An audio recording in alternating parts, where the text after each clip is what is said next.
So here we are, folks. We're at the Northwest fundraiser. I'm here with Nick Griffin, MEP, the second MEP I've spoken to today. Nick, it's been a fantastic day so far, hasn't it? It has indeed. Yeah, great atmosphere, great fun, and we've raised a lot of money. And more important than that, I'd say, we got a lot of people really fired up to go out and start campaigning straight away. So it's just very simple things that they can be getting on with. We've given them all a pack so they can go out and do their own thing, haven't we? Yep. But the key, as you know, is the postal votes. I fear it's going to be a low turnout, and in a low turnout, tiny numbers of votes make the difference. But so many people, 70% won't vote, and I've lost count of the number of even our people who've told me shamefaced after an election, I forgot to vote, something cropped up, I couldn't vote, I'm really sorry. We could win or lose this election by 100 votes. Yeah. We've already got more of that out of here today. It's really worth doing. Well, we've done elections before when we've lost by one vote, and then somebody comes to you in the street afterwards and says, "Oh, if I knew it was that close, I'd have voted for you." Yeah. You could knock their heads off, quite literally. But, indeed so. Yeah. But you don't. You just potter on. Now, I alluded to it earlier. Spoke a little bit about Tommy Robinson and the fact that you've been in this on the scene since you were a small boy. You've gained virtually nothing from it. You've suffered a lot. You've been with us right through the whole cause, and you're sticking with us. I think that's very important. Robinson sold out his people. Yep. Do you have any comments to make on that? Well, he came along with a little bit of style and a lot of front, and convinced people he was, the saviour, the great white hope. There was an opinion poll just the other day, actually, who most speaks for England, and I was in there at 6%.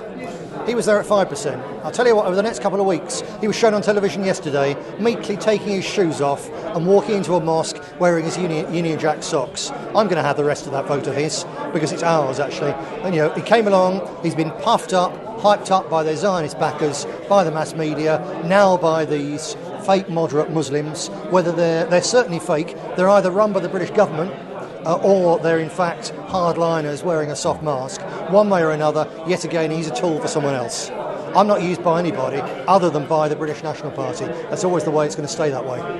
Worryingly, I think for his supporters who've given their details over, I mean, that's going to be a bit of a problem, because they're now in the hands of the establishment, so to speak. Yeah, absolutely so. Well, one of the things the Quilliam Foundation has gone on record as saying is that it's taxpayer funded, therefore it should work with the police to hand over details of people it regards as extremists. It regards everyone in the EDL who's not with them, Tommy and his uncle, as extremists, so all those people are in the frame. Now, of course, it never had a formal membership structure, so people are saying, oh, well, there's no harm, no damage. But of course, in the early days, Tommy and co made a huge amount of money out of selling clothing.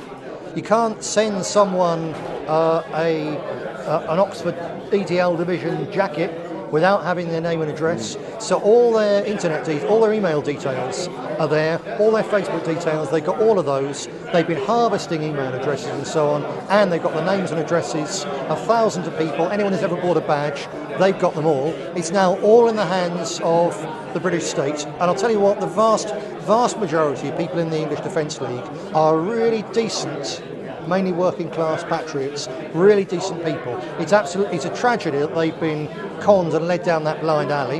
It's terrible that their details, when they've done nothing wrong, they have been committed to peaceful protest. Yeah, when you get 2,000 or 3,000 lads together and then the police treat them like cattle and sheep and worse, of course they end up scuffling with the police and so on. It's the way that they're treated that's done that primarily. I've seen some of their smaller demos, when they've been treated decently, they're a bit boisterous, but they're peaceful. Those people committed to peaceful protest have been treated terribly badly, and they're now having their names and addresses and details given over to the British state. All I can say is actually, well, we did warn you, because it's now, 3 years since we produced the document showing exactly what Tommy Robinson was, exactly who he was working with and why, and if people didn't listen, in a way they've got themselves to blame, but I still feel sorry for those huge numbers of people, particularly for the time they've wasted. All I can say is, stop wasting time by all means stay involved with one of the successor street protest groups, but let's face it, in the end, street protest is only part of the war. It's one arm in a peaceful protest militancy, and the other arm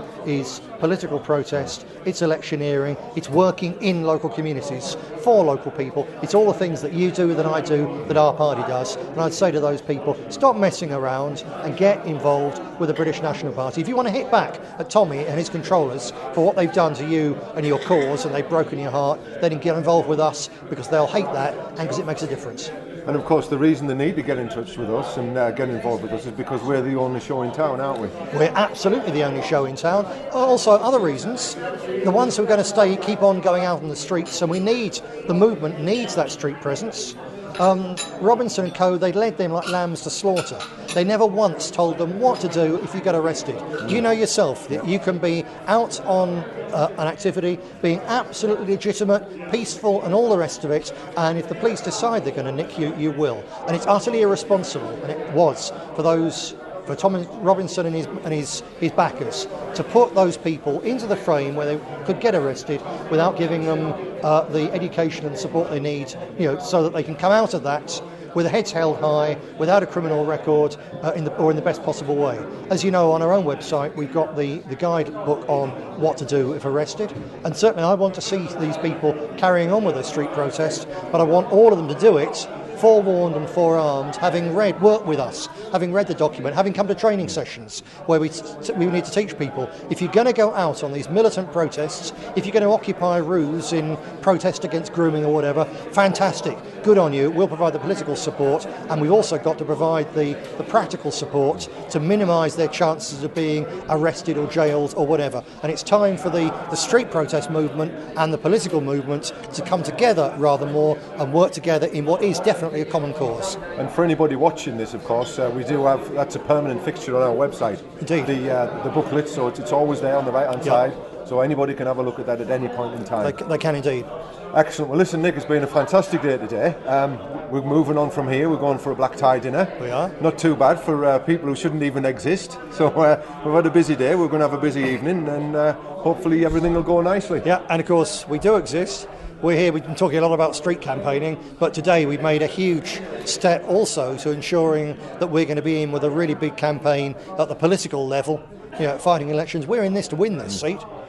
We've got a really, really good chance. The campaign we've been lining up and working with several people new in the background. It's things we're not announcing yet. In fact, some of the things we're going to be doing, our opponents won't even know we've done them. Mm-hmm. But I hope very much next year, as a consequence, after those elections, they'll be scratching their heads thinking, how the hell did Nick Griffin and the British National Party win that seat back? Because we've got every chance of doing so. Excellent. Listen, thank you very much, Nick. It's been a pleasure. Thank you, Adam. Cheers.